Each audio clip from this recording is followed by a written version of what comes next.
There's a version of you that never sleeps in, never skips training, never wastes time. There's a version of you who never fails. It is waiting for you. Genuinely ask yourself a question, you at home. If you had done those things for the last 2 years, you never skipped a training, you never wasted time, you never scrolled TikTok, you never sat aimlessly on the internet typing in garbage, never played video games, you never wasted time. You never skipped training. You were training every single day. You never slept in. You were never lazy. There's this version of you. Imagine the person you would be. Genuinely imagine what you would look like. Imagine where you would live. Imagine the car you would drive. Imagine how much your woman would respect you. Imagine the love you would see in her eyes when she looks at you with adoration like a king. Imagine your existence. That person is waiting for you. And the only thing that's stopping you from being that person is your monumental laziness. You can have it. The universe is very giving. It will give you anything you work for. I've never seen somebody try for something with all of their might and not get it. The only people who do not have the things they want are the people who do not try for them. I've never seen a person wake up and say, my only dedication in life is to solve a Rubik's Cube and fail. You are not stupid. You are not incompetent. You are lazy and arrogant. It's extremely important you understand that that person is waiting for you and you are declining that version of yourself. In the multiverse, in the many different versions of the universe that exist, there is a version of you that does those exact things. And he is a greater person than you can even fathom. You can transform yourself into that guy. You can be a top G. That's exactly what I did. I knew who I was going to have to end up being before I became that person. My brother and I are not from rich families. We are not from advantaged beginnings, but I knew I had to be a big, strong, fighting billionaire. That's what I knew I had to be. Discipline is the key to success. If you cannot force yourself to do something you don't want to do, how are you ever going to put yourself through the suffering required for greatness? If you cannot force yourself to train when you do not want to train, if you cannot force yourself to work when you don't want to work, if you can't force yourself to not log into Pornhub or force yourself to eat right, how can you possibly ever become a monumentally successful person if you cannot control yourself long enough to do what must be done as opposed to what you feel like doing? The only people who get to live their lives based on how they feel are women and children. Children can cry because they feel like crying, as can a woman. A woman can start an argument because she feels like arguing, as can a child. A man must do what he is supposed to do irregardless of how he feels. That is the key component to masculinity, is discipline.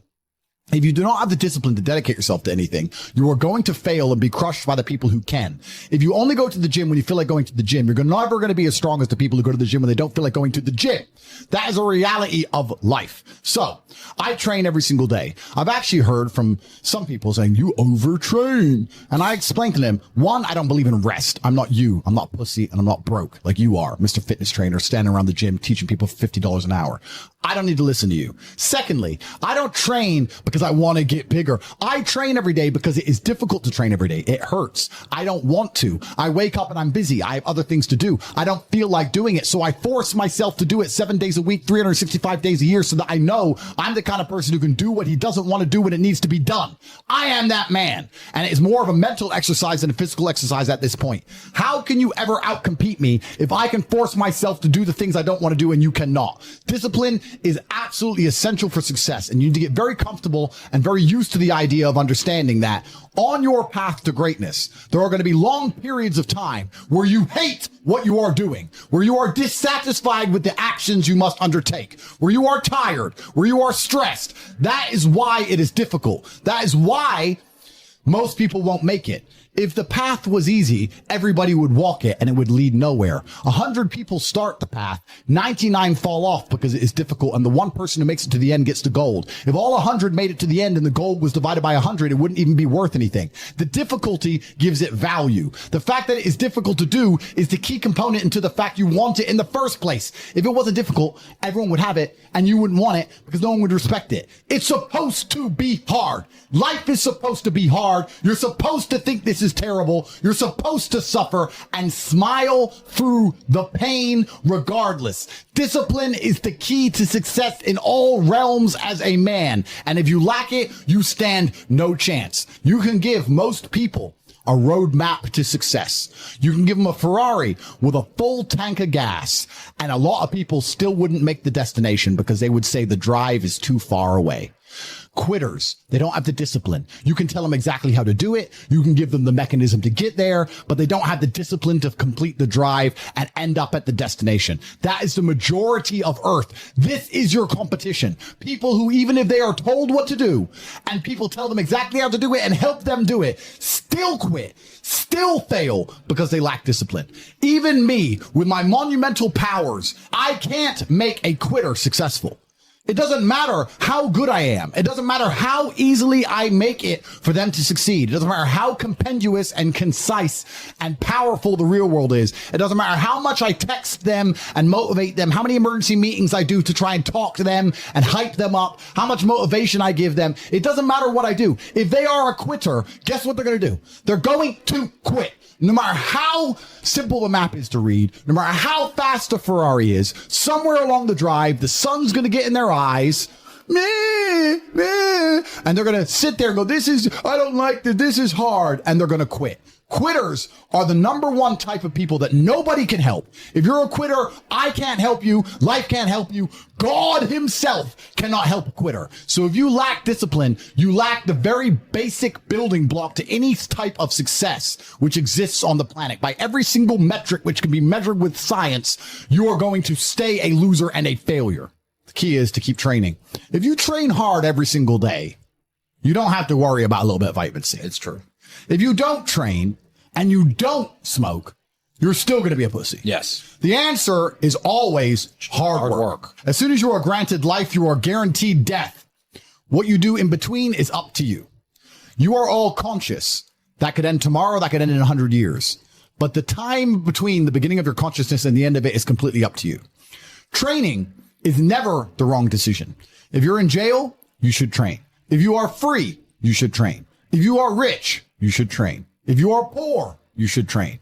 If you smoke, you should train. If you don't smoke, you should train. If you drink, you should train. If you don't drink, you should train.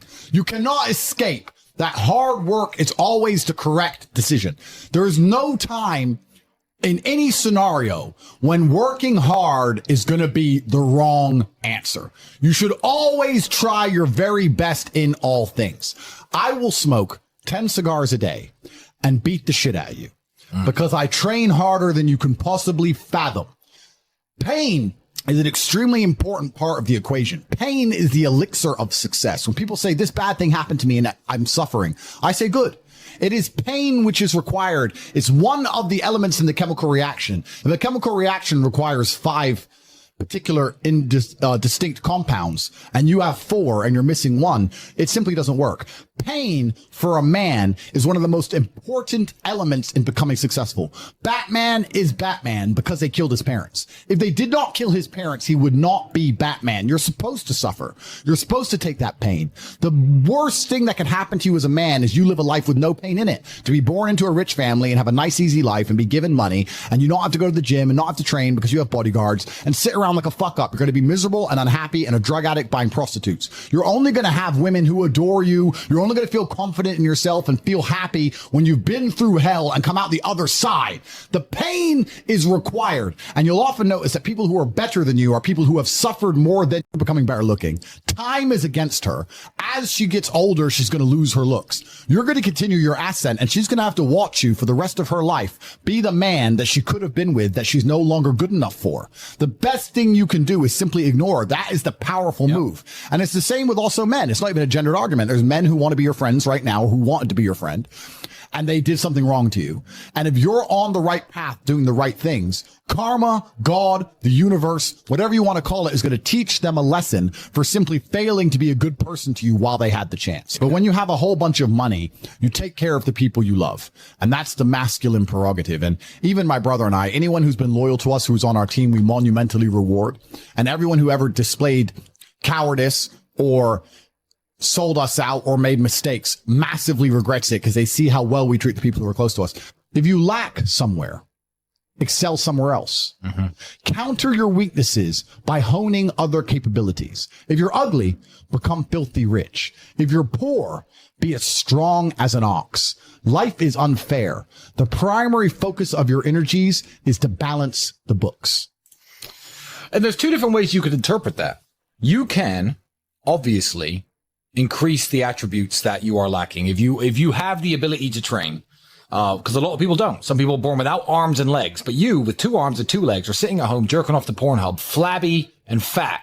If you have the ability to train, you should be doing it. But also, there are some things that some people are just better at, and you can counteract that problem by teaming up with people who compensate for your weaknesses. People who are strong in areas where you are weak, and you team up with people where you are strong in areas where they are weak. I don't think between the people in this house and our group of friends, we lack anything. Correct. Anything. Correct. Literally anything. We can sit as a group and have a conversation about anything with anyone in the world and give useful insight and change people's lives for the better, because although I am not perfect, our team compensates one for each other. And that's the point of brotherhood. So excel in one area if you lack in others. I have people say to me, Andrew, I'm short. What do I do? I'm short. Okay, God made you short. Fine. Good. Doesn't matter. You can't change it. What you can do is become as strong as an ox and become filthy rich and monumentally important and extremely influential. You can do that. People say, I'm poor. You should be strong. Oh, I'm strong, but I don't have any money. Okay, then teach others to be strong. Yes. There's always a way you can take your advantages and use them. And by teaming up with other men, other people, you can build a team in which there are no weaknesses. So if you have a disadvantage, you also have somewhere God has given you a distinct advantage over others. And it is your duty to excel in that realm. It is your duty to become so monumentally influential and powerful within that specific criteria in which you have the capability to be brilliant, that your weaknesses no longer appear because they can be simply overshadowed by your network or overshadowed by your absolute competence. By constructing the correct mindset, you can be in the exact same scenario you're currently in, living the exact same life with a different mental model in which you view the world, and you will not only feel more powerful, you will be more powerful. You'll achieve more amazing things. You will be greater. You will be happier with the same car, the same woman, the same house, the same income, the same everything. But your mind changes the lens in which you view the world. Lenses change things. Rose tinted glasses, perhaps dark glasses. You can put glasses on, change the lens, and you can view the world differently by changing how your mind is constructed and put together and the way you view the world. That is the point of mental Aikido.